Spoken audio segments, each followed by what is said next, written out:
दे रहा होगा 305 रुपया एमआरपी लिखी हुई है, और ये आजमगढ़ की मंडी से मुझे मिला है मात्र 8 रुपए का। कितना % कमीशन आप खा रहे हो? ये ऐसा क्यों है? इस पे भी चर्चा होती है। ये देखिए आईबी सेट है, जिसके माध्यम से ग्लूकोज ब्लड वगैरह चढ़ता है शरीर में, इसे कहते हैं आईबी सेट। इस पे जो एमआरपी लिखी हुई है वो 198, और यहाँ आप देख सकते हैं 198 रुपए की ये आईबी सेट मुझे पड़ी है मात्र 12 रुपए की।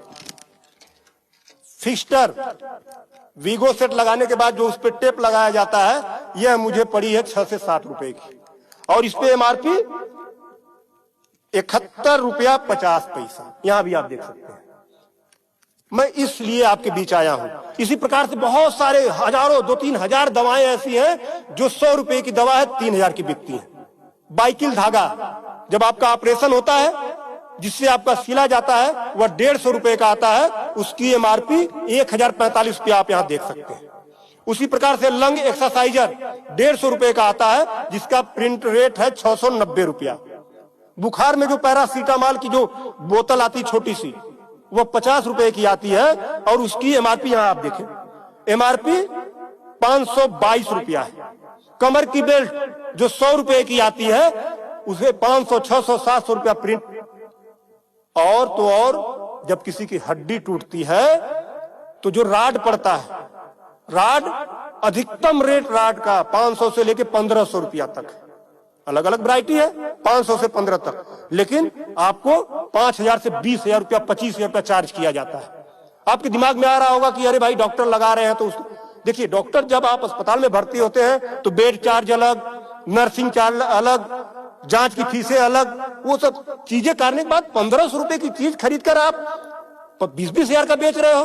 तब मैं आपके बीच कहने आया हूं कि साथियों, उसी प्रकार से बहुत सारी दवाई हैं। 100 रुपए की दवा, एक दवा मैं देखा, ला नहीं पाया उसको, 100 रुपए की दवा, उसकी एमआरपी 2000 रुपया लिखी हुई थी। हजारों दवाइयां हैं, आपके साथ आपको लूटने का काम कर रहा है। मुद्दा ये नहीं है, मुद्दा ये नहीं है कि इस पे 305 का प्रिंट छपा हुआ है। मुद्दा ये है कि इसे छपने किसने दिया? जिसे हमने चुनकर भेजा, क्या वो दलाली खा रहा है, कमीशन खा रहा है? 8 रुपए की चीज 305 रुपए का प्रिंट वो छपने क्यों दे रहा है? ये चोरी से थोड़ा ना बिक रही है, खुलेआम बिक रही है। तो ये जिम्मेदारी सरकार की है। इसीलिए मैं कह रहा हूं कि आइए, और ये मुद्दा किसी सपा, भाजपा, कांग्रेस, किसी नेता का थोड़ा ना है, ये भारत के 140 करोड़ जनता से जुड़ा हुआ मुद्दा है। आपको आगे आना होगा, और आगे आने के लिए आपको इस वीडियो को अधिक से अधिक शेयर करवाना होगा, अधिक से अधिक लोगों को बताना होगा। इसलिए नहीं कि मेरा ये प्रचार हो जाएगा, ऐसा कुछ नहीं है। इस मुहिम को जब ये वीडियो शेयर होंगे, सोशल मीडिया एक ऐसा प्लेटफॉर्म है जिससे सरकारें हिल जाती हैं।